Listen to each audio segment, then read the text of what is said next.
stability and unity and to create well-being for the community here in Atlanta by really being stewards of our history and also honoring the people who have done work for a very long time. So we started with our Founding Valentines honoring people through the decades. And then we got up to the 2000s and we said, okay, what are we going to do this year? And so, as you may know, the AIDS epidemic is in its 38th year this year. And the face of it has changed quite a bit. And but we still don't have a cure, and we still have people in our community who don't have access to adequate care, to prevention, to treatment, and the structural barriers are great. And so we decided that Atlanta Pride this year, we wanted to shine the light on people who have been doing the work right here in our hometown for many, many years, trying to get people access to the care they need and to fix what is still a very big problem in our community. I won't spoil too many of the statistics because you have people who are far more knowledgeable than me about that on the panel tonight. But I did want to give some important thank yous. First of all, to our Atlanta Pride staff, Taylor Trimble that you just met, and Kim Sorrells, our programming team here at Atlanta Pride, that put on nearly 100 events with our board and volunteers every year. The numbers seem to grow. Most of those events are free to the public, so I invite you, if you enjoy this event, tell your friends, follow our Facebook page, check our newsletter, and join us for these events throughout the year. We couldn't do it without our staff, but also our wonderful volunteers and board. I can't see you because lights are in my eyes, but many of you are here in the audience tonight. Also, Dave was touching up our roots. Literally, this event wouldn't happen without you.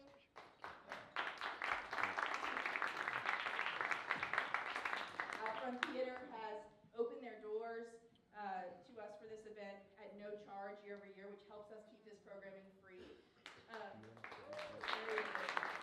They're also one of our community grant recipients as the only LGBTQ theater here in Atlanta, and so I invite you to check out their schedule as well. They have a show running through the end of the month. It's called Porcelain. You can check it out on their Facebook page.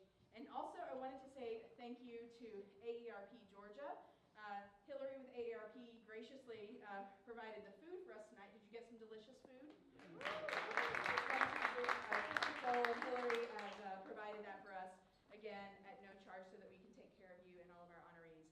So we appreciate everyone who's made this possible. Just as a note for those of you who are interested in the 49th annual Atlanta Pride event this October, this year's the 50th anniversary of Stonewall and the Georgia Gay Liberation Front.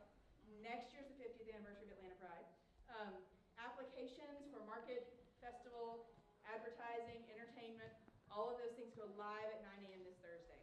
We have a short early bird period, so if you know you want to participate, get in there, get the best prices. If you have any questions, see our staff and we'll be happy to help you with that. Then I'm going to turn it over to Hillary for just a brief word down. Thank you, Brandy. So just real quick, thank you all for coming. Thank you for supporting Touching Up Our Roots and Atlanta Pride. Thank you very much for your support of AARP over the last few years. I think I've been in this role for going on 5 years, so I really appreciate all the support. And speaking of support, we do have some programs that we'd like you all to pay attention to. Who has gotten one of our hot off the presses LGBTQ plus prepare to care guides? Ooh. See, thank you, Dr. Biggers. Thank you. It'll say, please say somebody because our state director is here. I don't want her to think I don't work. So please go stop by the table and pick up one of the Prepare to Care guides. When National Office sent me a copy and asked me to scan through it, I was really thinking that it was going to be the exact same guide that they send out for every other community with some different pictures. And it really wasn't. There were real resources. There were real websites that are actually applicable to the community that can help with caregiving. We all know that we are all going to either be a caregiver, we've been a caregiver, we'll need a caregiver, or we are going to give care to someone. Every one of us in this room is going to fit into that. And now we have a guide that can help us. So please stop by the table and get that. And also stop by the table and get one of my cards if you're interested in volunteering. So since it's going to be the 49th annual Atlanta Pride coming up this fall, it will also be the 4th, I believe, annual Gray Pride. So we have a whole Gray Pride area at the front of the park. It has turned into a very big production and lots of fun. I was talking to Kimball earlier. We even had a full-on dance party, but we had a a Vogue off in front of the building this year, which was not planned, but that did happen. And we also had a J-set competition that was not planned, but that's kind of what happens at Atlanta Pride. So please, if you're interested in volunteering, please grab one of the cards. I'd love to hear from you, and thank you.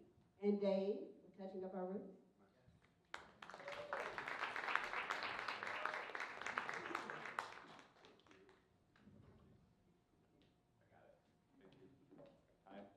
I'm Dave Hayward. I'm the coordinator of Touching Up Our Roots, and I wanted to give you a little context for tonight. Gosh, I can't really see people. Turn the house lights on. Anyway, we came up with this with Atlanta Pride, and we're so grateful to Atlanta Pride. And people know Laura Barton. She was the program. Laura Barton. So Laura and I were talking about doing this, and originally we were going to try it for Thanksgiving and do a sort of a Thanksgiving theme, and then many things happened, and we said, well, what's the holiday after Christmas? And we said, Valentine's. So ever since then, we've done our Founding Valentines. This is the 5th year. And as Jamie was saying, we've been doing it decade by decade, and we realized that, we don't have a complete decade. So we thought we would do the thing about honoring pioneers in the fight against AIDS, which of course is still very much with us. We have a table out in the lobby. And I wanted to call out Keller Berry. Keller, where are you? Who's videoing it? And his assistant, Ryan. Yes, yes. So come see our table and talk to them and want to do sound bites and things like that. Touching Up Our Roots, I want to give credit to Liz Troop, who helped start Liz Troop. Who helped start, and a lesbian pioneer who helped start First Tuesday with Gil Robison, one of our honorees tonight. And she came up with the idea for that to be an LGBT history project. And I said, oh, I love that. I'm enchanted by that. And so I stole that from her with permission. She said, you can use it. You can use Touching Up Our Roots. So also the idea that, it's an LGBT story project, and it's a little playful. So let's have a little fun with, we all need to touch up our roots, if we have roots, if we have them. One of the things that I wanted to talk about, and it's in the program, is that we're talking about 50 years. So we're hearing a great deal about 50 years, anniversary Stonewall, the end of June this year, 50 years ago.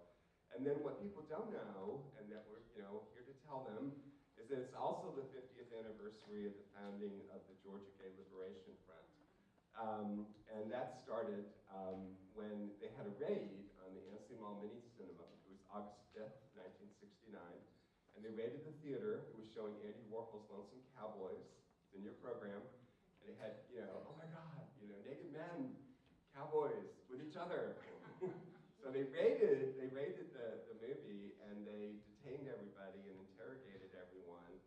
And Abby Drew, who's one of the people who's still big activist today, said that the police kept Abby. The police kept asking her, does your husband know where you are? And she went, well, I'm not going to get into that. So anyway, as a result of that raid, the August 5th, 1969 raid, the Georgia Gay Liberation Front started. And we want to give tribute, pay tribute to the people that started that.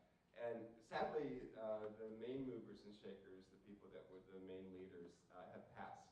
And of course, one of the main reasons for that is AIDS, that several of the main leaders have passed from AIDS.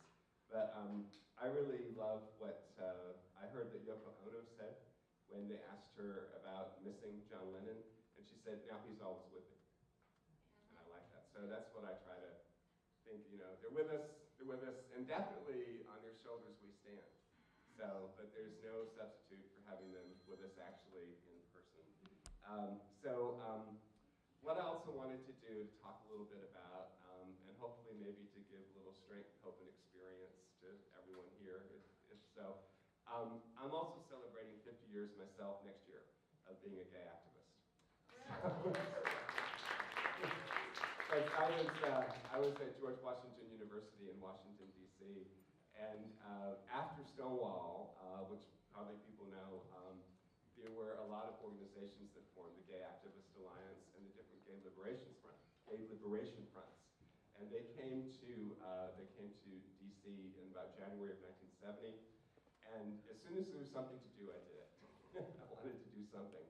And so I got involved with that, and so I've been doing it really, since 1970. And a friend of mine, when I was a teenager, I had to fight my parents to go to the college I wanted to go to George Washington University. And he said, Dave, you have what it takes to succeed. You have imbecilic determination. So maybe that's what's got me here today. But I just wanted people to know that you can persevere and you can keep on going on, and I got a little discouraged a couple weeks ago because you still, get emails from hell, etc. And so I got one, and I was really kind of bummed out about it. And I was with some friends in a coffee shop, and we were just sitting there talking, and I said, well, I just feel like jumping off a bridge. I'm tired of this. And there was a homeless man who was sitting next to us, and he said, which bridge? That was so great. And I said, well, I haven't gotten there yet. I haven't gotten that far yet. I haven't made that decision. But it just totally took me out of it. So mainly what I'm trying to say there is that, for us to do all this, we really need to have a really, really good sense of humor. And that really took me out of it. So what I wanted to do next is, I also want to pay tribute to the people that started everything before Stonewall. And when I was in D.C., I met Frank Kameny. And if you don't know him, Google him, know who he was. He's basically the George Washington of our LGBT movement. He was fired by the government, appealed his firing all the way to the Supreme Court. The Supreme Court refused to hear it in 1961, and it made him a gay activist, it made him a warrior.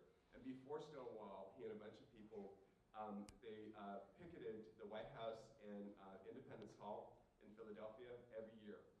And I knew some of those people when I first got involved with the Gay Liberation Front in D.C. So Jack Nichols, Lily Vincennes, Barbara Giddings, and they're gone. And we just need, I think Lily's still with us. But on these shoulders we stand, even if we don't know who they are. I want to introduce Maria Elena Dolan, who is the lesbian terror and menace of the world. And also, if you indulge us for a second, Maria's birthday is Thursday. So, happy birthday! Feliz cumpleaños, mi amiga querida. So Maria's going to come and talk to us about some of the more personal aspects of people with AIDS. Thank you.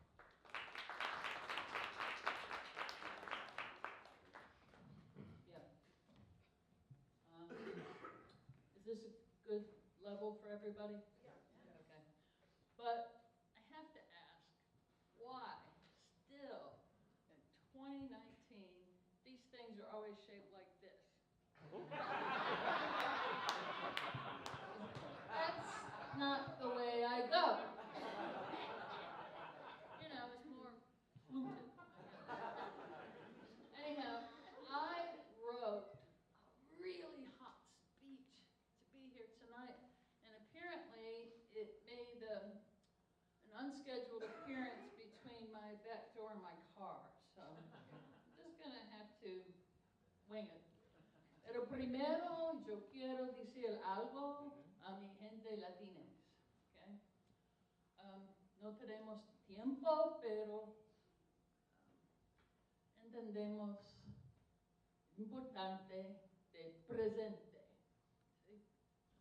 That's the concept of presente, which means, being here, really owning it, giving ourselves space of that. And one example for me of presente was when I went to New York for Stonewall 25. Because I'm really old, I'm going to be 65 on Thursday.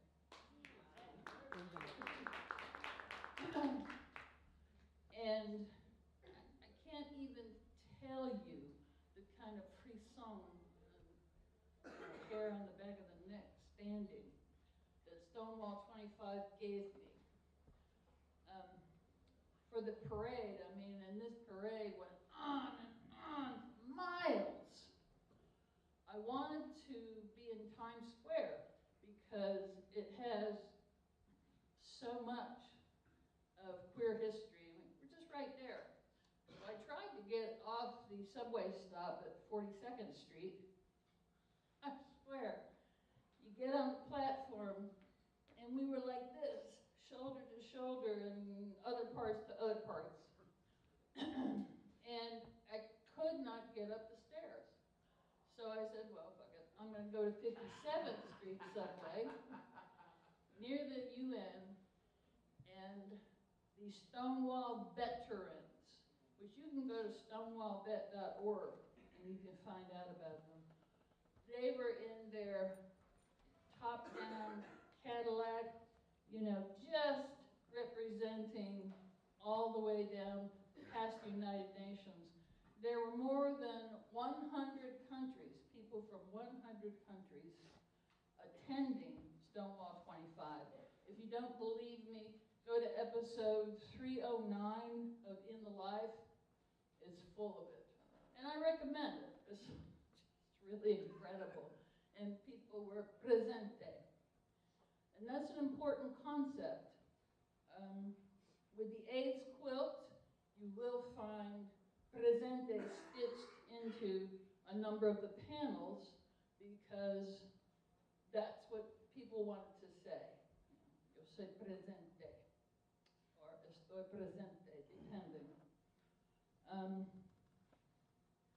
I want to tell you about two panels that I was forced to, unfortunately, embroider for friends of mine. I remember Ray Kluka. He was an activist who was really presente in the face of a lot of crap, not just from like the city government, but also from local activists, because you know we tend to eat our own. But yeah, literally and figuratively. But it's not always a good day. Anyhow, I was on the phone with him in the hospital because he had that pneumonia that just killed a number of people. You know, people who were just caught in the crossfire of the AIDS Holocaust. And every few words, I would hear him going, trying to get a breath, you know, because his lungs were filled with fluid. But Ray wanted to keep going. He was someone who was presente. And then with my friend Charlie St. John, I don't know if Liz is here or not. No, Dave said she wasn't. But anyhow, 7 days a week, members of his queer family, including me, would go see him, and you know, each of us took a day, and either give him lunch or dinner, because you know you have to get people to eat. You can't let them take the weight off, and just you know hang out. I used to go visit him in the hospital because he was there many times before he died. And I got friendly with the Jamaican nurses there who took care of the PWAs, and I just said he's my brother, even though he didn't look anything alike. But I did have his medical power of attorney. And I would be writing MARTA, because I used to work for MARTA, and I would have someone say, "How is your brother?" And it would be one of these brave, compassionate nurses. And I would say, "Oh, he's doing all right," you know, because he's home. He's not in a bed somewhere. But the last time I saw him, Liz didn't find him at his apartment when she went to bring him food. And so she tried to figure out, well, where he might be. Where he was on a gurney in Grady Hospital ER for 26 hours, his last 26 hours. But we didn't know that because no one would tell her anything because she wasn't his sister, you know, whatever. So they called me and I came in, it was about 7 hours later, and they didn't know where he was. Grady did not know. And there was a social worker, very nice lady, she made 4 different calls for the Grady internal phone system. And finally she says, he's gone. He's gone where? Y'all have lost him. No, he's gone. What? And that's one reason why I worked on Charlie's quilt. But when he was alive, and even in his death, he was presente. So was Ray. And I don't want to leave you with that. I want to leave us with this. I'm talking about my homegirl, Janae Monet. Okay, Janae Monet, she is something. She is a brilliant artist, and she's hot. And even at my advanced age, I still appreciate that. Okay? I think that's one of the last things to go. Anyhow, she was up for several Grammys in this last iteration of the Grammys, which, I'm sorry, a lot of that was just disappointing. Anyhow, she did not win. But she has always been presente, okay? And she dedicated her Grammy nominations to, and I'm quoting, my trans brothers and sisters, because they are always left out of this stuff. She's just presente with that. And I want to say that when you show up and you do the work, you are presente, and you are alive, and you are what we need, and we love, and we want, and we don't want to leave anyone behind. Everyone. You live it, you say it, you do it, presente. And I want to thank everyone for giving me the chance to show up and be presente. Thank you.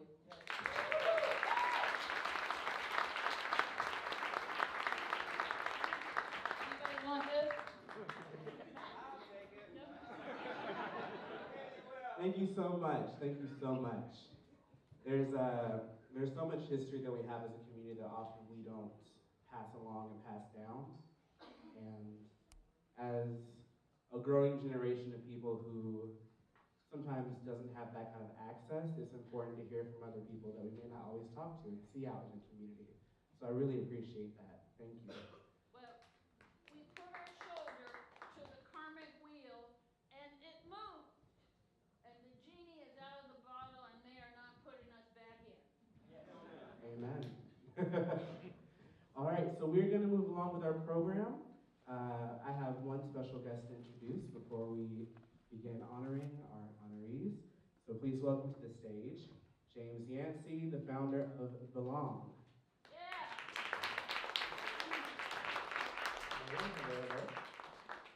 So if you haven't heard of Belong, it's an organization started in Atlanta around peer coaching for the LGBT community.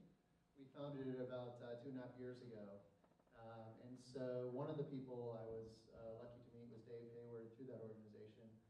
And we've conspired several times in many ways in community building, LGBT history. And so 3 years ago, I think it was 3 years ago, for this event, we thought, if I put myself in the shoes of an activist, and I said, if I was Maria's age, so she put her own age, what would I want as an honoree? For me personally, there's nothing more satisfying than to have someone from a future generation who somehow either directly or indirectly benefited from our collective work that we did and pass that down. And so we thought 3 years ago, it'd be nice to have younger people from multiple generations come up and say thank you and share a little bit of their own tribute in lots of different ways. And so that's what we'll do again this year. And so for each person, as we call them up to honor them, we'll also have someone from a different background and a different story in the LGBT community that's younger than Maria come and give a tribute. So Okay, I'm not ancient. you brought it up. I was thinking I was in the second year of the honorees, Okay, there you go. It's all good. So without further ado, I'll hand it back over to you. Thank you. All right. So, our first honoree is Bishop O.C. Allen III.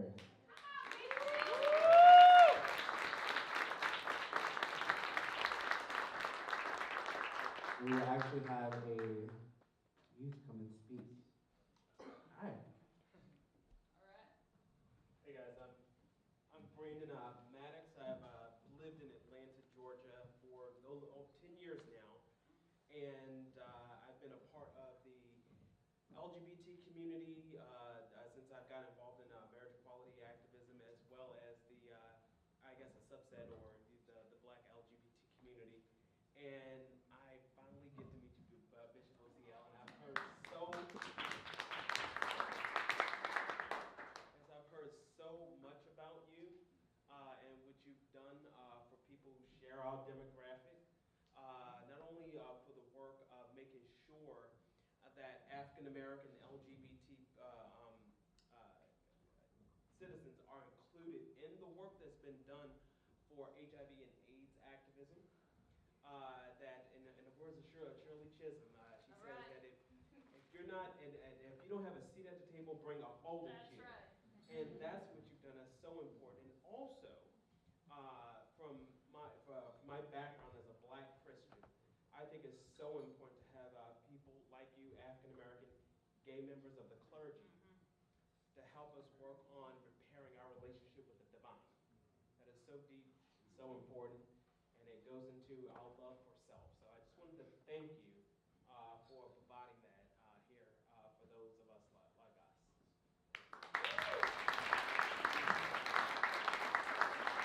Wow.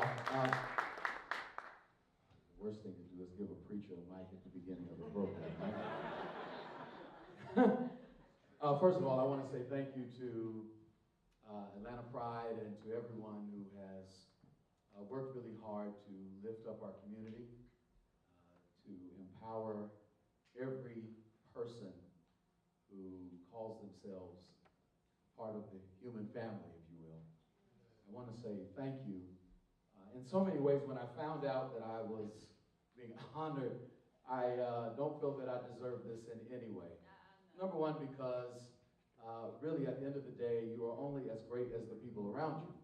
And so because of people like Melissa Scott and Avion Watson and Vaughn Alvarez and so many people, I am only who I am because of them.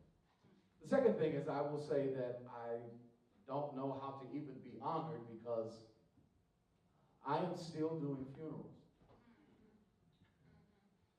I am still writing eulogies. I'm still visiting funeral directors and picking out caskets. As recent as a few months ago, I'm still burying young Black gay men who have the legacy of tortured readings of scripture and bad and toxic theology in their blood. Young people who are a part of the legacy of white supremacy and racism and inequality, sexism and homophobia, and all of the things that have continued to ravage all of us. So I would say that my work will not be effective until there are no more transmissions, until I still can see, or until I can see that there are HIV negative people who are on PrEP, and all of us participating in the healing and the wholeness of our community. The reality is, and I would hope that you would give me the license to say this, at the end of the day, many of you know that I work with Atlanta Black Gay Pride, and I'm so honored. This honor means a lot to come from Atlanta Pride. But the reality is that we have inherited the hostility and the challenges of Atlanta's gay community and all that has happened over the years We are only as strong as our leaders. If we are not careful, we will continue the divisions and the challenges. So I hope that this moment means for you as much as it means for me a moment of unity, a moment of togetherness and wholeness. I want to just read this. It was a commercial that Apple Computer put out in the 80s, and it meant so much to me, and I believe this represents all of us. It says, here's to the crazy ones. The misfits, the rebels, the troublemakers, the round pegs in the square holes, the ones who see things differently. They're not fond of rules. They have no respect for the status quo. You can quote them, disagree with them, glorify or vilify them. About the only thing you cannot do is ignore them. That's right. Because they change things. They push the human race forward. And while some may see them as the crazy ones, we see them as genius. Because the people who are crazy enough to think they can change the world are the ones who do. Thank you. So next up, we are going to honor Dr. Edith Biggers. What's more challenging than a preacher with a mic at the beginning is coming after such a dynamic speech. That's incredible. Thank you. He's one of my heroes. I had a speech, but I just want to say how I started with all of this. Oh, first of all, I'm sorry. Thank you so much for Atlanta Pride, as well as AARP and Touching Our Roots for this award. A long time ago, I think this was right before the Olympics, in the New England Journal of Medicine, so that is the top tier of medical journal, there was an editorial, and what it basically said was that there were certain, at that time, there were some medications called protease inhibitors, and these were new at the time for HIV. And there was an article written by someone who was supposed to be a scholar, and it basically said there's certain people, there's certain groups of people who should not be given the opportunity to have the new medication. And it's because they require a high degree of adherence. In other words, you have to take your medicine. And these people were just not capable, did not have the intellect, did not have the economic prowess to do this. Now, and guess who they were talking about? They were talking about my folks. They were talking about black folks. They were talking about gay and lesbian folks. They were talking about transgender folks. They were talking about all of us. But no, we did not have the wherewithal to be able to take our medication. And that was a turning point for me. I thought, these are the very people that I get up every day to take care of. These are the very people that I learn something from. They say, Doc, we learn a lot from you. No, it's just the opposite. I have learned so much from taking care of people who were courageously and are courageously living with HIV and AIDS. Unfortunately, you know, it's been, we are 30 plus years into the epidemic, 38 I think. And when I started, there was only AZT. And there were people, a lot of people who had what I call the old face of AIDS. Unfortunately, for a lot of people, that's their reality now. A lot of people have not been tested. A lot of people have no clue that they are positive. And for a lot of people who have been tested and know they're positive, they're not retained in care. We're at a point now where, and if you have not read anything about what Donald Trump alleges that he's going to do, $250 million to eradicate HIV and AIDS. Let me suggest that you look that up. The whole premise is that because of PrEP being Truvada, which people who are HIV negative take, to keep from acquiring the virus, as well as U equals U, which means undetectable means untransmittable. With those ideas and those actions, we should be able to eradicate HIV and AIDS. Now, but that doesn't take into consideration that we all have got to get involved. We all have got to be activists. We all, if we're sitting someplace and someone starts to bash our brothers and our sisters, we can't allow that. We all have to do our part, whatever that may be, however you define that for yourselves. So again, I just want to, all of you are the reason that I go to work every day. All of you are the reason that I will look my folks in the eye and say, thank you. Thank you for being here. Thank you for teaching me.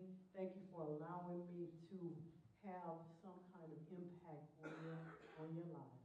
So thank you so much. Next, we are going to honor Tori Cooper. I actually thought there would be a red carpet in case. So it is an honor. Thank you, Atlanta Pride. Thank you, AARP, and for everyone else. I really appreciate it. As you said, I don't feel comfortable sometimes accepting awards for doing work for my community because it is work that needs to be done. I love speaking from the I, the you, and the we. So I'll start off with an I. I am very, very honored and very excited and very fortunate to be able to do what I do every day. And for the people to whom I serve. It is important that we understand that transgender people, there is no group of people on the face of the earth who are more highly impacted and negatively impacted by HIV than Black transgender women. No other group. Here in the United States, more than 1 out of every 2, more than half of us will have an HIV diagnosis in our lifetime. So what that means is, half of us are going to die before we should. And what that does when we have HIV diagnoses, especially if it goes undetected, if folks haven't been tested and aren't receiving the care that they should receive, then it affects the community. It affects the communities that we live in and the communities that we grew up in and the communities that we will be a part of, we should have been a part of years later. What it does is it says that my life isn't valued by the society that I contribute to. It means that I'm going to make less money. Statistically speaking, a Black trans woman in the South here in Atlanta earns less than $10,000 a year. There are some folks here who make that in a month.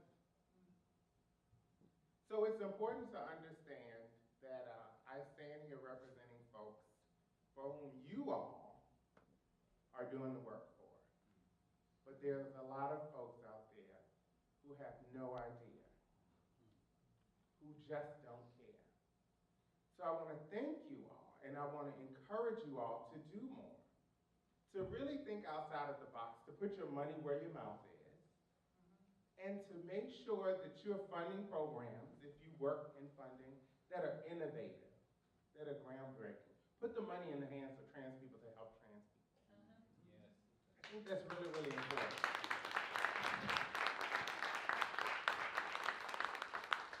Make sure that we aren't using words like targeting trans people, because you target deer before you kill it. Come on. And that's been a problem of the system for a very long time. We've been targeted. Make sure that you're prioritizing and focusing the work on trans people. That you're ensuring that you have places of health, places of worship, places of entertainment that are culturally appropriate, whatever that means. Make sure that folks are welcome there. We we have a lot to contribute to society. And a lot of the folks you're going to hear histories of their communities, all the communities that they represent. We have Dr. Allen, who represents a vast and wonderfully diverse culture of gay Black men, and Dr. Biggers, who represents a wonderfully diverse and long-standing history of Black lesbian women. That's right. I'm a Black trans woman. We don't have the history here in the United States. We're just creating that right now. You all are a part of our history. You understand that, right? Yeah. And so it's going to be important that we all are present and that we all are doing everything in the now to ensure that we're here in the future. That when we see numbers of new HIV diagnoses going down, that's great for all of you. But it means absolutely nothing to people like me. We're still dying. We're not being tested. Non-traditional hours is something that we could do in healthcare that would greatly help folks who perhaps work at night. Those are different things that we can do. And we aren't here to do a message on HIV and healthcare. But I think I would be remiss if I didn't stand up here and say something about it. Because it's important. So, something positive. How can I end on something positive? Come on. So there's some great folks in the room. All right, and then I'm going to sit down. And some of us see each other quite a bit. Dr. Biggers actually introduced me to an incredible woman who is a history of life in Atlanta and Black trans life. She introduced me to Dee Shanley. Yes. She probably doesn't even remember. She said, I know somebody that you should meet. This was soon after I moved to Atlanta. Dr. Allen, I know 8 million folks that go to your church. Another honoree tonight, Larry Lehman. That's my boss. He pays my mortgage. And so we all see each other a bunch of different times and we work together. It is going to be important that wherever you are and whatever you do, that you find people whom you enjoy working with and you do the work.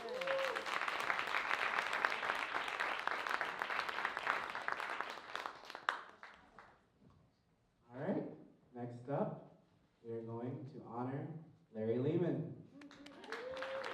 Thank you. We need more handsome young men, we really do.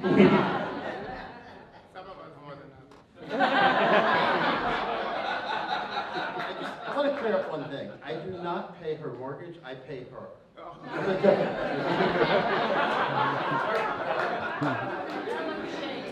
With any finance people in the room, you know the difference.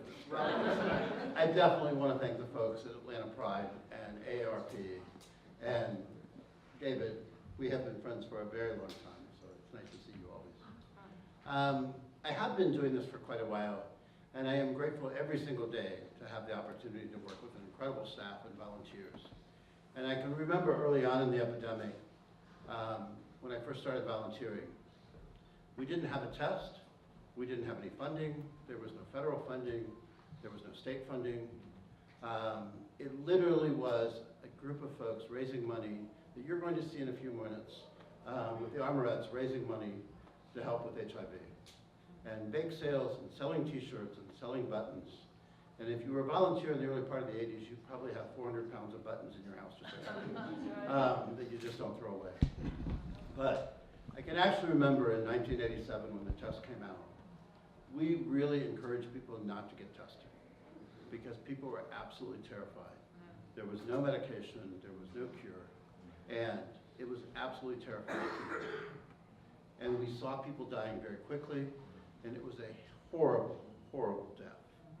It stripped everything away from them, health-wise, financially, family, friends, everything, and then killed them.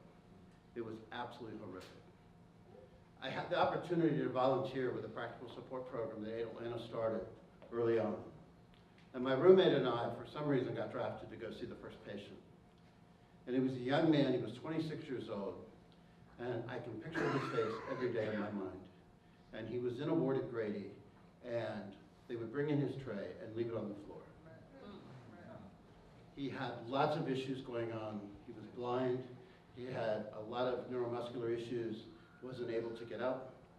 And I never, ever, have ever faulted the nurses at Grady. Right. Never. That's right.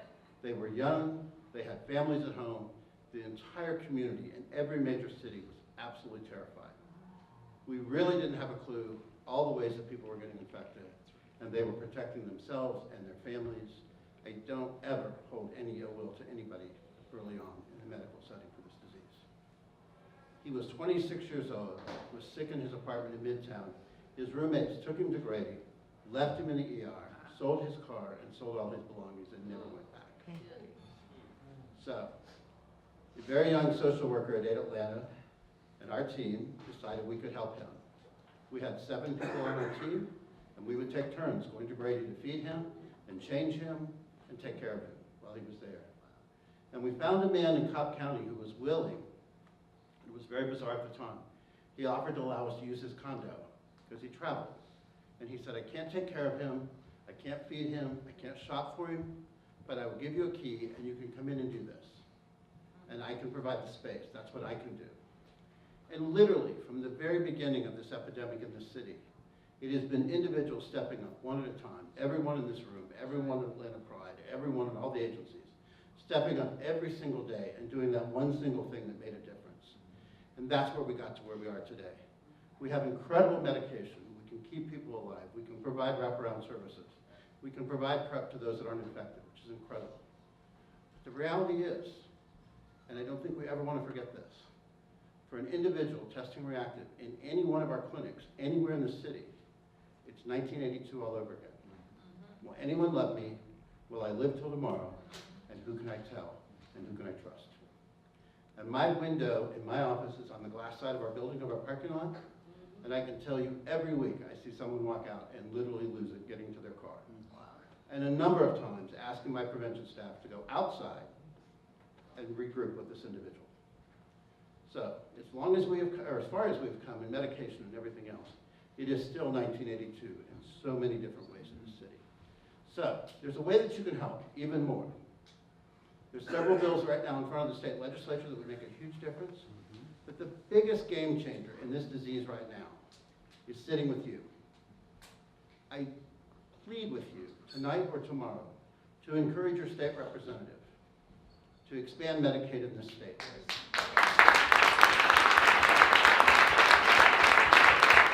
We're here to talk about activism. You're an activist. Pick up the phone and call them. Don't email them. Call them. Write them a letter. They don't count emails. They don't count any of that. Don't tick something on Facebook. That didn't go anywhere. 1 million likes for a bill doesn't get a bill passed. Pick up the phone and call them. And call them every day. You can call 10 times a day if you like. Put them on speed dial. You look at the state of California and the state of New York as just 2 examples.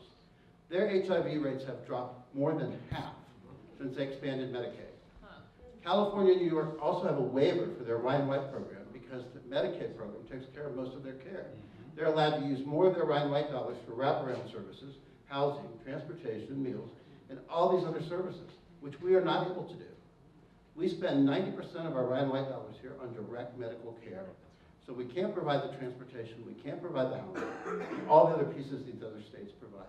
But you can change that. You can change it tonight, and you can change it for the next 40 days to call them every single day to push for this issue. And the amazing part, and I really can't believe this, but our current governor is actually looking at a way that we can expand Medicaid in this state right now. So let's push him another 20 degrees and go all the way. Thank you.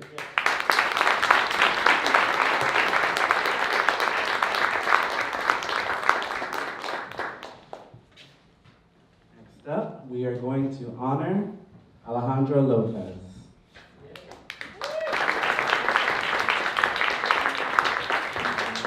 Thank you to Janelle Roots, Dave, really appreciate everything. Atlanta Pride Committee, AARP. Oh, it was great getting those discounts whenever I first got my card. But listen, this award actually made me think a lot about my past. Well, when I first was diagnosed in '93, I just turned 27. I was back in Texas. A different world over there. But for me, the way I've been tested every year. I went back to Texas in '91, 91, 92, then 93, I didn't get a chance to get tested, so I went to a blood drive. And I worked at Walmart. Okay, it's great. Then I get a call from the Coffee Memorial Blood Bank. I'm like, okay.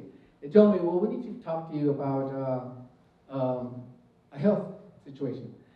So I show up, and then I talk to the doctor. She says, your test results came back positive, and we tested it 3 times. So you have the AIDS virus. Is there anything else that you want to say? How do you feel? I have no idea how to feel. So I was at 27. I left her office. I don't even remember leaving the building, but I went back to work, and that was it. But thinking back on that day and then moving on, I couldn't really tell my family because it just was not accepted in my family. It was either somebody going a joto, or the other words, I was a faggot in their words. But I had to take all that in and move forward. I met this gentleman in '96 at a retreat for straight and gay men and women at a retreat, and well, he looked straight to me. So anyway, we ended up knowing each other, and then we started dating. But 7 months later, he passed away. But it seemed 7 months seemed like 7 years. But anyway, as I went through the whole process of him going through being healthy, then losing weight, then getting cancer, and then bedridden and liquid morphine, all that stuff. Then he passed away. So I've had 2 partners that have died from AIDS or related to AIDS. But I sit back, because I remember the first time somebody asked me, like, but you lost a boyfriend, that was a guy. I mean, it's like different if it was a wife or something like that. So I had to take that into perspective because I was not looked at the same way as a heterosexual couple. So eventually, Mom passed away in '93, then he passed away in '97. So I said, okay, my time's done here. I'm going back to the East Coast. So a friend of mine got a job here, and then I moved to Atlanta. Sold everything I had. Pretty much, I loaded everything in my 1979 Plymouth large station wagon and jetted over here. So I was working with Walmart at that time in '97, and so I've been here since then. But the thing about it is, I started working and really getting involved in the community, reaching out, understanding what was needed. As a person, I was fortunate that I was able to join the VA there in Amarillo, Texas, and then I moved here. So I had health care. I had the medication that I needed. But at the beginning of this, it was AZT, DDI, DDT. When I read the warnings, it's like, it could be fatal. You know, it's literally, that's what it basically said. It was really interesting to read the warnings were like totally scared the hell out of me. But I said, well, hell, that's the only kind of medicine there is. So gotta move on. Everything has changed a lot. Everyone that I knew, most people, students went to high school, to college, and they had their buddies. Well, I went to the Army, and so most of the friends that I were in the military with me, well, shit, I saw them dying one by one. You know, so I saw that happened in the 80s. I got kicked out of the military for being gay, and I was being investigated by the Criminal Investigation Division. I'm like, what? I'm only sleeping with a dude, okay? It's not like I'm hurting anybody. But that happened. So then I went back to Texas. When I went back to Texas, I remember 1 month, I went to 11 funerals, still the 90s now. So it's like, the thing about it is, whenever I lost all my friends that I grew up with, I was thinking, hell, how do I start over again? And it was, the difficult thing about being an HIV positive person and losing all your friends is starting over. And not everybody lets you into their group, into their clique. There's a trust issue there. So this award reminds me that there's a lot of work to be done. And then I was talking to Jamie, and we were talking about the Latino community. I said, well, how can we get services to them? And nobody else is stepping up. And then I realized, dude, that's you.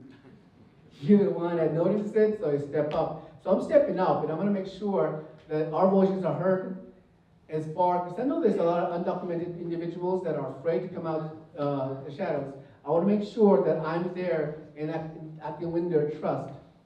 There's a young Mexican transgender woman that our law firm actually was able to win her case after 3 years, Estrella. I sat with her, she told me her story, but it was the thing about it that I saw her when I was the navigator for the Affordable Care Act for a while. I ran into Estrella when she was seeking services after she was released from Stewart Detention Center. She was seeking her hormones because they took them away from her. So we sat there, with a mirror, we got some more information from her, we got her back on track to get her, what she needed. She was with New York Immigration Equality. They sent that case to our law firm, and then our law firm actually, the pro bono partner reached out to me. It's like, yeah, I want to talk to you about a potential client. We sat down, she's explaining to me this person, and like 15 seconds into it, I'm talking about Estrella. I was like, yes. I said, can you talk to her? We want to represent her. So again, 3 years later, she finally was granted asylum. And so she's doing a hell of a job right now representing breathing. So, and I'm fortunate I have a law firm that supports our LGBT, especially the T in our community. So things like that, I'm thinking, I want to do more. I don't have to do more, I want to do more. So I want to thank everyone that was responsible for this award and everyone coming in. I read the bios, I was like, what am I doing up here with these awesome people? But it's I guess the work we put into it, I'm willing to sacrifice whatever I need, and I'm willing to give whatever I have, just to make sure that this next person has what they need. And even if it's just sitting there talking to her or him, it doesn't matter. I'm here, and I want to make sure that they get the opportunity to move on and have a better life than they deserve. So thank you so much.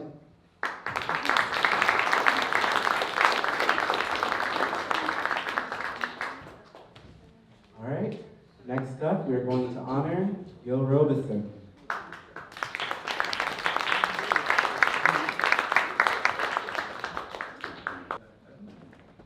So I told Gil that I would do his.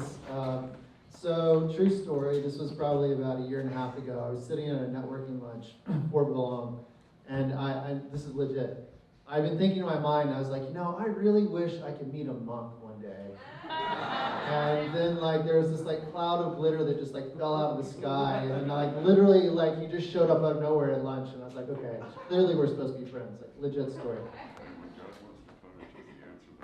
Exactly. So I told Gil I would do his honor tonight. He and I have developed a great friendship over the last 1.5 years or so. So Gil has shared various stories with me in his former career when he was not a monk, when he did wear an opposing suit, and he was actually an opposing guy with a very deep voice.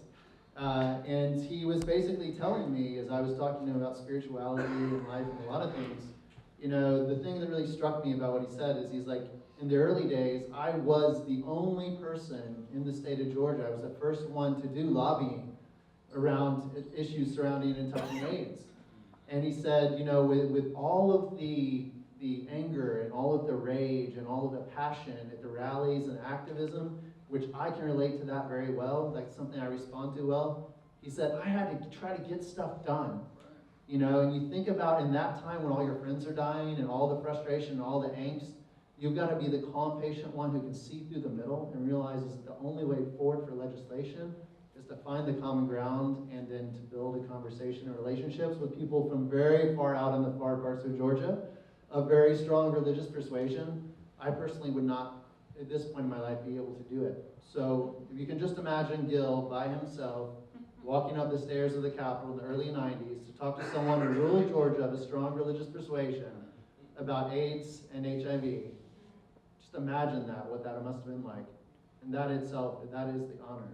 So thank you for being able to demonstrate that level of complexity and for all the progress you made for all the years. So thank you for everything you've done. Thank you for your kind words. That's very sweet. And I do appreciate this honor. It's very nice too. But is it off? Here we go. Okay, the spirit of Maria Tolan is taken out, and I feel compelled to speak.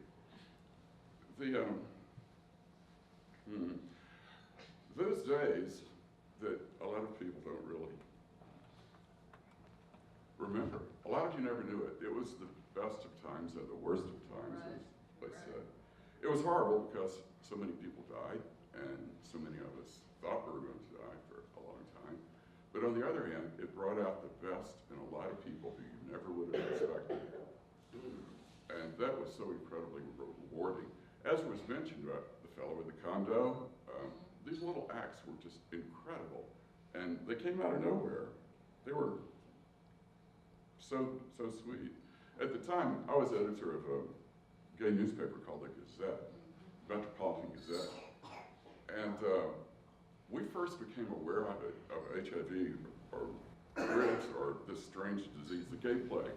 Didn't have a name. Way back when, at the beginning. And we were puzzled. We subscribed to the Morbidity and Mortality Weekly Report from the CDC and watched it come along. It was easy for me to see this coming storm. That is, I remember very well sitting down. It was horrible, and I'm afraid we gay folks at first were among the worst. That is, because most straight folks and others weren't really aware of it. My first friend to get it was a fellow named John Michael Rushing, who was the graphics person at the Gazette. He was a really clever, wonderful, lively person, sparkling person. And he was very popular, but when AIDS came, things happened. Like, he went to a dinner with his friends, and he was served on a paper plate, unlike everybody else. He'd been invited to a pool party and was called up and disinvited. Those things happen all the time to all of us. And our friends kept dying and dying. Once it was as many as 3 in 1 week. I could tell you stories. I was with Ray Kluger when he died. Another friend, Patrick Harrington, had literally held him in his arms, in my arms, when he passed away and breathed his last breath. Now, this might sound horrible, but this was our day-to-day life back in those days, and we learned to live with it. It was like we made the Valley of the Shadow of Death our home and made the best of it that we could. I was an attorney then, and for a long time I was the first and the only lawyer who was working very much with people with HIV or AIDS.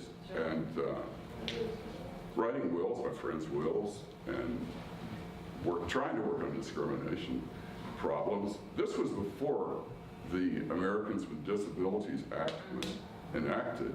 So we really had nothing, and we just had to get creative in ways that, well, played all kinds of close to all kinds of edges, but we did it. My friends later on when I was lobbying, my fellow lobbyists, they used to say I was relentless, and what they meant was that I was relentless, and they meant it as a compliment, believe it or not. So in response to all this, several great grassroots organizations came about, mostly because no mainstream organizations wanted to have anything to do with us, believe it or not. The first one was Atlanta. It was just, in the beginning, less than a dozen guys who were volunteers, and they were raising money to support people with AIDS in New York. And I remember very well, a fellow from New York came down to thank us for it. And he said, "Don't raise money for us, get prepared, it's coming your way." And sure enough, it did. And in response, there were several grassroots organizations that came about, in addition to Atlanta. And it was a time of, as I say, the worst of times, but also the best of times, because it was an empowering time when people pulled it together and pulled on inner resources that they didn't know they had, and that we didn't know our community had, and we had to. That was just it. And I was privileged to lobby at the General Assembly for some of these organizations, that is Atlanta and NAPWA, National Association of People with AIDS, and Georgia Association of Physicians for Human Rights, who was a group of doctors who were concerned, and also the ACLU of Georgia. And it was a strange and bizarre time at the General Assembly. There were, well, AIDS phobia was rampant, needless to say, and the General Assembly, I don't know if y'all are very familiar with it, but rather than relying on statistics so much, they kind of legislate by anecdote. That is, you know, a school teacher in somebody's district had her pine straw stolen, so they passed a law against stealing pine straw. And the stories that were going around that became factoids and that legislation was based on were things such as there were prostitutes who were intentionally spreading AIDS or HIV. And of course, this was a matter of great concern to some of our legislators. And there was a monastery, I think it was Episcopalian or Orthodox monastery, perhaps in North Georgia, that had a custom of burying their monks who deceased without coffins. That was their tradition. They started taking in people with AIDS. And the story went around up there that they were burying people with AIDS with no coffins, and it was going to pollute the aquifer. And so, unfortunately, well, things turned out, the county commission up there was pretty much owned by developers, and they had repealed all of their zoning laws, so they had to come down to the state capitol, get their own law passed to prohibit this. And we had fun times with things like that. In fact, it's probably the most fun I had in my previous life, getting rednecks to jump through my hoops occasionally, right? There's a great satisfaction in that. You can lie in bed and chuckle over it, if you're of that kind of mind. It helped a lot that I was Southern. And although, well, there was well, my family's been here since 1790, and I've got more relatives than I could possibly count in the thousands in South Georgia, Middle Georgia, and I work that white privilege, and I do not apologize for it. And it helped a lot, not so much because of personal contacts or whatever relatives, because they were my people. I was them. I knew them. I knew how far to push it. I knew that if they called me a faggot, their mamas were going to get on them when they heard about it. And that helped a lot. There was support from really unlikely places, like a colorful senator called Culver Kid from Milledgeville, who had it in for one of our opponents, and he would do anything for us he could. He came in with the Talmadge machine back in the 40s, and it was a very unlikely alliance.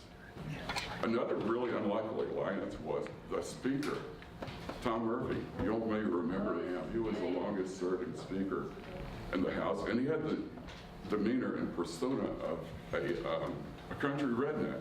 He wore a cowboy hat, but secretly inside, he was one of the last New Deal Democrats in the Capitol, and he was surprisingly helpful. On the other hand, some of the persons, the in-town legislators who we thought we could rely on didn't come through, but that was that.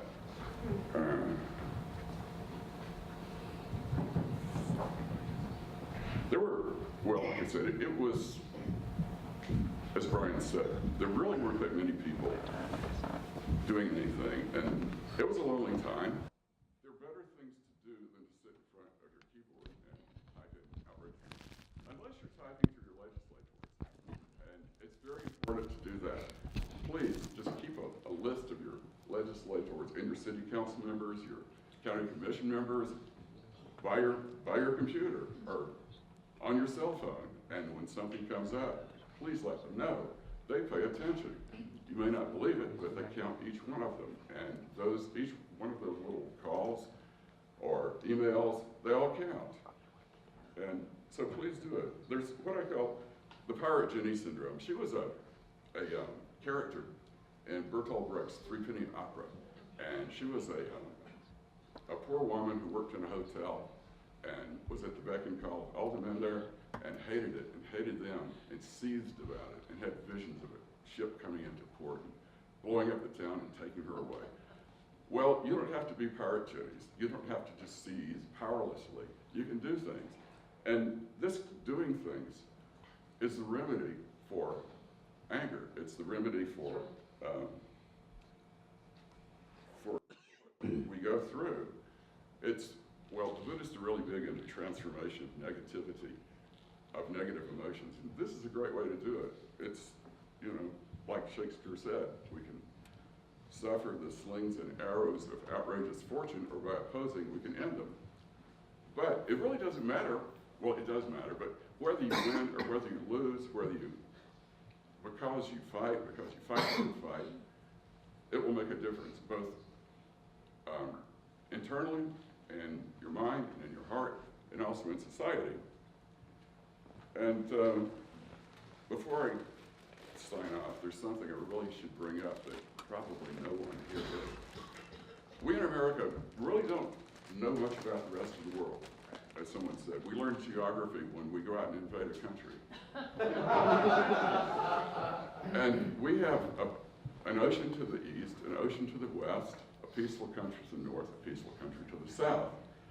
But the rest of the world is not at all like that, even though we're the most prosperous nation the world has probably ever known, and we're that way because we exploit the rest of the world. All of our clothes are made by almost slave labor in Bangladesh and other places, shipped over here. And I've been spending a lot of time in India lately, the last few years, and it's so much like the 80s in America as far as HIV go. AIDS phobia is rampant. Treatment is very, very, very poor. The isolation is tremendous. That is, if people come out, not only will they be shunned, but their entire family will be shunned. Because of the nature of the culture, they have trouble getting their relatives married. Nobody wants to marry them or have anything to do with them. I had a friend who worked in Delhi. He was a waiter, got fired from his job, went back to his small village in the Himalayas where he was from, and he was shunned by the entire village except for his parents, even his own brother. This is not unusual. This happens all the time. And it's not 30 years ago, it's right now. One of the more heartbreaking things are widows in rural Nepal, rural India. Their husbands, and usually in small villages, go to other countries to work, and they get HIV. They come back, they give it to their children, their wife, their children. They die. Well, in that part of the world, women become part of their husband's family. They leave their own family behind. They're kind of bossed around by their mother-in-law.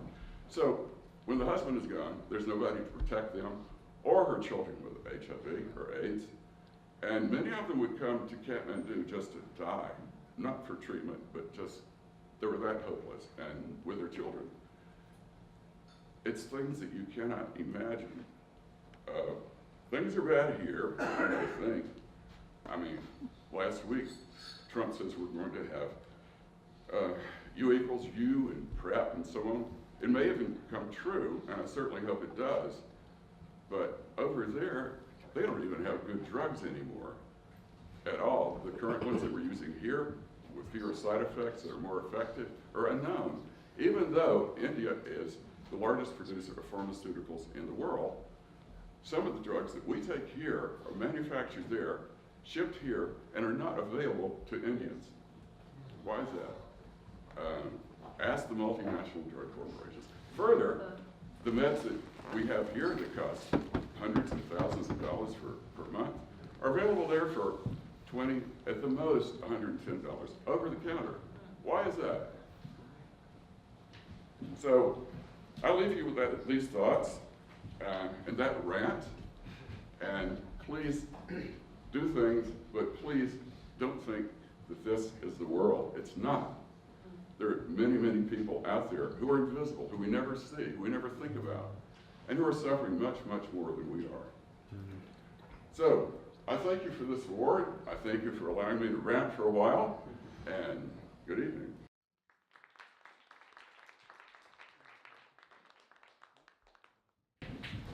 And last, but certainly not least, we have Dr. Melanie Thompson.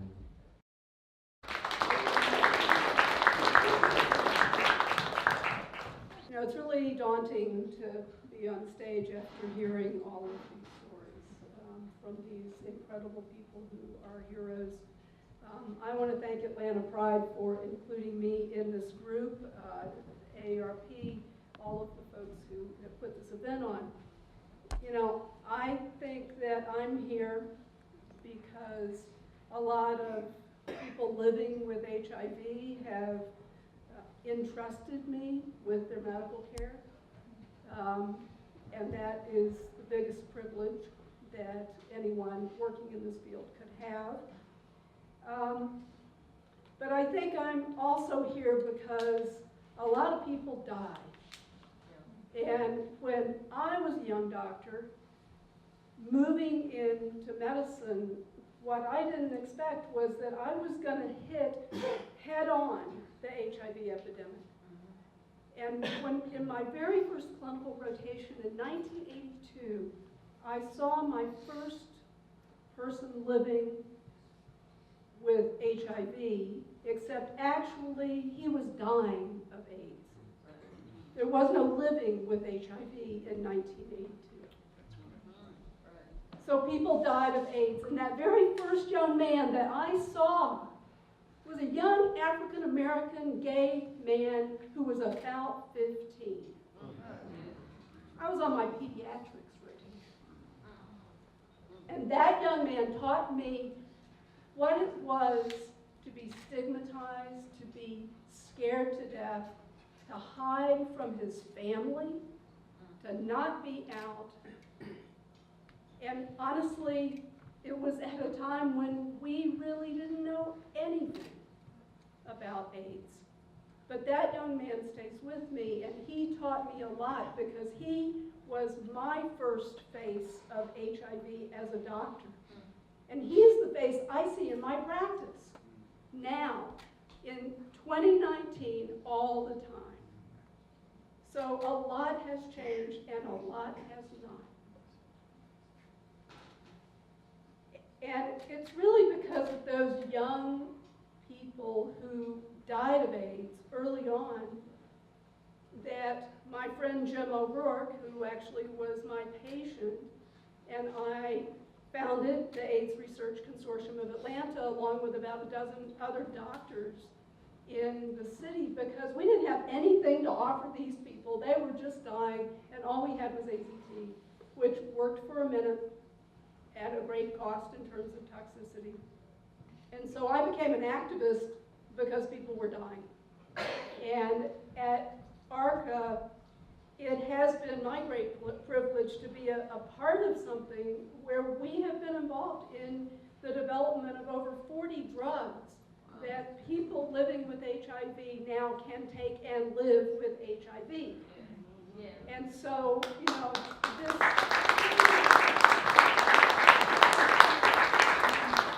this is a remarkable change. The drugs have made a huge difference. But there is so much more that we need to do to end this epidemic. And when I hear about ending the epidemic by 2030, and maybe they're going to throw some money, we'll see. You know, we are not going to end this epidemic until the young black man who was supposed to be in my office today for a visit and who didn't show up and who has a viral load of 100,000 and who has 30 T cells, until he gets housing and he has his substance use issues well cared for, and he has support from his family so that he doesn't end up living in a car. Until that young man gets those needs met, there's not going to be any end of AIDS. I mean, we are very far from ending AIDS here in Atlanta, Georgia. And it cuts both ways to say that we can end AIDS because it makes people think it's easy. You know, this is not easy. And it's barely even a thought that we can do that here in Atlanta, but we have to do this. And, you know, regardless of what we think of the White House, you know, lemons can make lemonade from unlikely sources.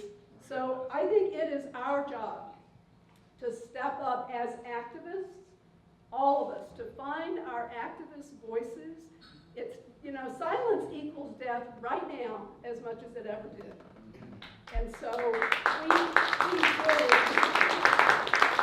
we really have to find our voices. We find our voices, like Larry said, by getting in touch with our Georgia legislators and getting them to pass bills that are now being introduced for syringe services programs and to protect people who can allow them to get their HIV meds more easily. And we need to expand Medicaid. So these are things we all need to do. And honestly, for those of us who are white, we have an obligation to use our privilege by going into the offices of our legislators and telling them that we won't stand for this. We won't stand for our brothers and sisters to die. And you know, if those of you who are straight, use your straight privilege, because believe me, you have it. To tell people that you are not going to let trans people be put aside and ignored and die because of stigma and discrimination. Right. You know, these are the things that we can do and we have to do. We have an obligation to do this. It's great that we have so many tools to take care of people who are living with HIV. It's terrible that so many people don't get tested, that by the time they are tested, they are actually at Grady Hospital dying of AIDS. In Atlanta, in 2019, hundreds of people have died of AIDS at Grady Hospital because they never got diagnosed. That's crazy. No one should die of AIDS in 2019, anywhere. So, you know, I appreciate this honor. It makes me sad that we are still standing here talking about these same issues for that same young man that I saw in 1982 could have been the same young man who didn't show up in my practice today. So we have a lot of work to do, and yet I feel so optimistic that we have a community that can do this. We have strength, we have brilliance in our community, and we have a lot of heart. So thank you for this award.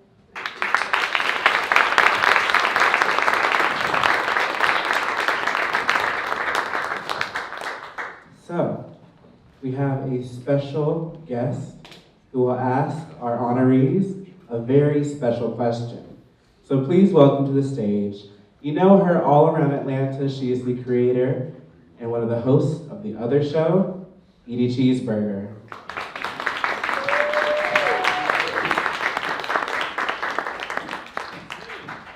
Thank you, and I promise that I will try to be as brief as possible. We are all up here and we're very long-winded.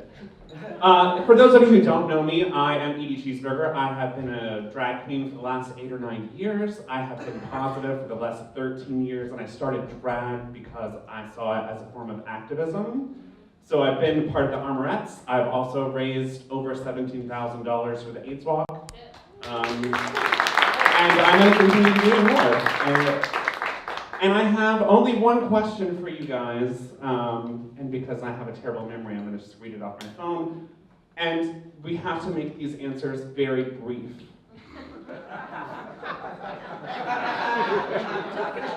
Brief, very brief. And I'll be standing above you. And I'm a very tall white woman, so, you know. All right, so our question, out of our 3 questions, and I've randomly picked this, what would you want young activists to know about the early stages of HIV activism? Anybody would like to start off? No? One person? Okay, jeez. I think it's just a leadership principle that I think any activist, advocate, leader, entrepreneur, you know, if you're just trying to organize your life and including people into that. You know, you will always end up fighting the people you're fighting for. The people you're fighting for will at times create a fight. And I think in a way we have to sometimes just embrace that, understand that.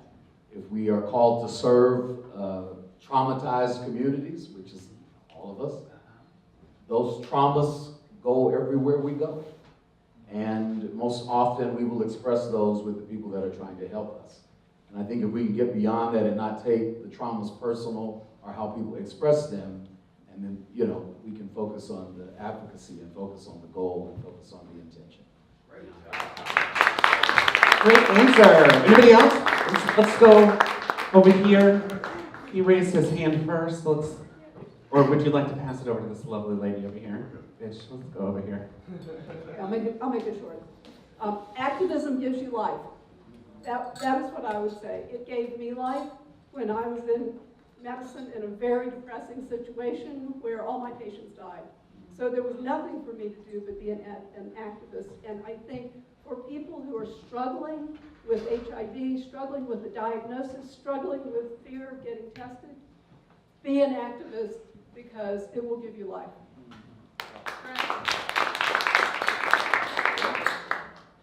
I feel, in response to this question that we were given beforehand, I feel kind of like what happened in the 30s. There was a fellow named Alejandro Lopez who was collecting folk music for the Library of Congress and the WGA. Came to the South and would try to get music from rural black folks and get their stories and get them to talk about, the old people get them to talk about slavery, and they didn't want to. They discounted it. Why would you want to talk about those slavey times? That's kind of how I feel about it. Those are, you know, those are horrible times. Let's move on. There's some things that I don't think we need to let define our lives and who we are. We're better than that. We can always be better. We can move on to what Martin Luther King called the beloved community, something that few people talk about these days, except for maybe John Lewis. As to specifics of what to do, as I said earlier, getting involved is the best remedy for whatever strong emotions that you have about this situation. For those who are more involved and are in leadership positions, I would say, think outside the box. Be creative. Activism is a lot about using the right tool for the right job, and they can go anywhere from picking up the phone and calling elected officials to terrorism or voter registration, whatever it is. And you learn that by experience.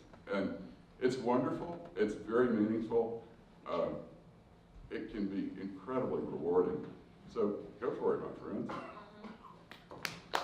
Perfect. And we're just going to get one more in interest of time because I know that a lot of you have to maybe use the restroom like me. That's right.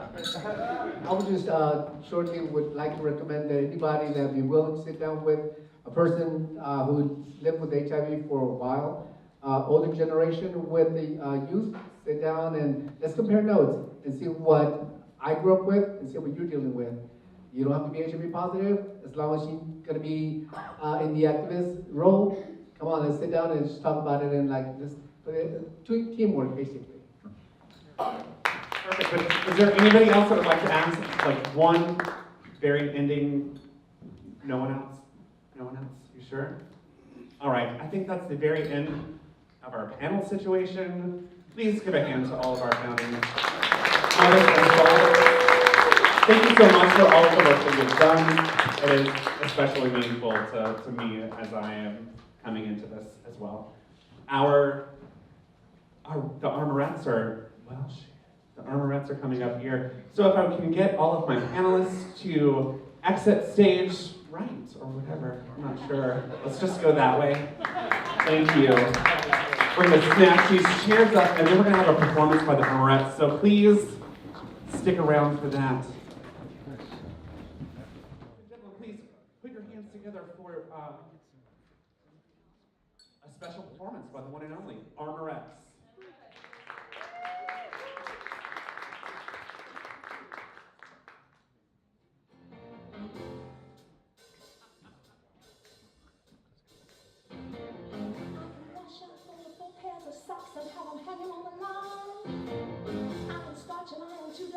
Before you can count from 1 to 9. I can scoop up a great big dipper full of lard from the drippings can. Throw the skillet, go out and do a shopping and be back before it melts in the pan. 'Cause I'm a woman, W-O-M-A-N. I'll say it again.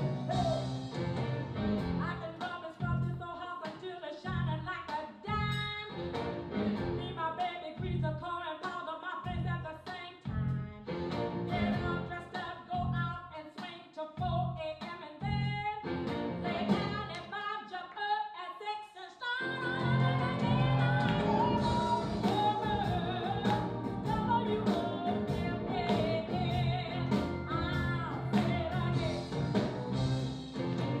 If you come to me sickly, you know I'm gonna make you well. If you come to me hitched up, you know I'm gonna break the spell. You know, if you come to me hungry, I'm gonna fill you full of grit. But if it's loving you like it, I'll kiss you and give you the shivering head. 'Cause I'm a woman, W-O-M-A-N. I'll say it again.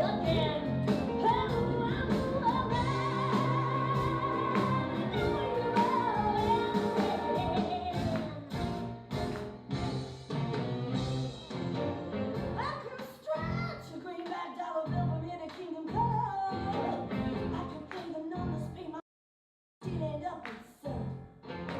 I got a $20 gold piece, says there's nothing I can't do. I can make a dress out of a feedback and make a man. Yes, I am a woman.